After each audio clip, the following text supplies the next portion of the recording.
So we are discussing ET second year paper 2, that is domestic appliances and rewinding. In that afternoon we discussed about various fans and their troubleshooting and how to solve those problems. So in the last class we discussed about the what are the main parts of the electric mixer and how it's going to be worked. And today we are going to see the problems and how to troubleshoot those problems of an electrical mixer. Let's see those problems. These are the various problems occurs in the electric mixers. First thing is it does not work or it does not start. Why? Because there are some reasons. The connection might be loose. Let's take one electric mixer. It will be like this. So over here one coupler will be there. Over here we will have a jar. So it will have some valve. For this one we will have some valve. So the connection might be loose. Connection might be loose or open. The wires will connect the mixer. So these wires might be loose or one of the wire might be open. Due to this, the mixer it is not going to be work. So sort out this problem by tightening the connections. We can get the good connection and the mixer will work. The next one is armatures open or short. Inside the mixer we have one single phase DC. So in that we will have two windings. One is armature and one is this is armature. So for this one we will use the supply. Due to the field the motor will rotate. This is rotated, armature is rotated. For this one we will connect a shaft. Due to that shaft the rotation will be given. So the armature will be open or short circuit. In this we will have some windings. So by using the multimeter, we can check the connectivity of this windings. If the winding is open or short circuited, you won't get the connectivity. So in that case, the machine won't work. So to solve this problem, replace the winding with a newer winding. The next one is field coil is open or short circuit. Here for the production of magnetic field, we will use some coils.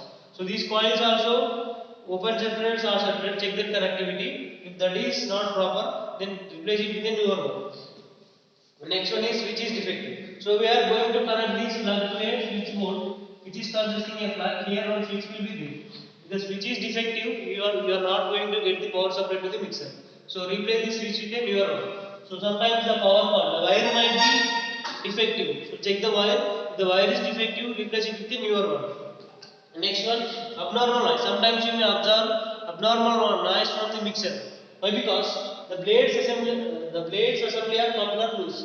Here we will have some coupler. So this might be loose at sometimes. Due to this, the jar will shake. Due to the shake of the jar, there might get some abnormal noise. So this tighten the coupler, the sound will be sorted. Next one, sometimes the blades inside the jar are loose. So due to this loose of the jar blades, there you may hear huge noise. That noise will be sorted by tightening the blades. The next one, overheating in the machine. Overheating in the mixer. Sometimes when you touch the mixer body, you will feel lot heat than the normal value. Why? Because armature or field winding. As earlier we said that there are armature winding and field winding. In this winding, many of the winding got short circuited.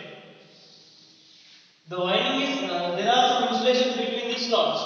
The insulation breakdowns and the wire gets short circuit. Due to the short circuit, actually, what is heat is directly proportional to heat is equal to I square RT. So, whenever the short circuit occurs, the current value increases to a huge value. If this value is increased to a huge value, then the machine will get heated. And next one, rubbing of armature and field. There are two windings now. If these two windings are touched, then there we must provide some air gap. Uniform air gap must be provided. If the air gap is disturbed, then the field winding and armature winding can rub. Due to this rub, there is a friction. Because of that friction, heat will be produced in the machine. So check the connection and adjust the connection properly for particular air gap. Next one, third one is excessive filling of jar. Sometimes the user may fill the jar up to its full limit, but you have to use up to some particular limit. When the limit is crossed, the load on the machine will be increased. Whenever the load is increased, the load current also increases. Due to the load current, the heat increases. So in order to sort out this problem, you have to use the jar up to some particular limit only. And the next, what is the next thing is domestic electrical pumps. So in the now just the introduction for the domestic pumps. Normally these pumps are used in apartments, houses, where you need water pumping purposes. So in these pumps we use three types of pumps: monoblock pumps, submersible pumps, and jet pumps. Normally these pumps consist of a this pump centrifugal pump and one impeller that is connected to a one single phase induction motor. That explain detail will be discussed in the next class. Thank you.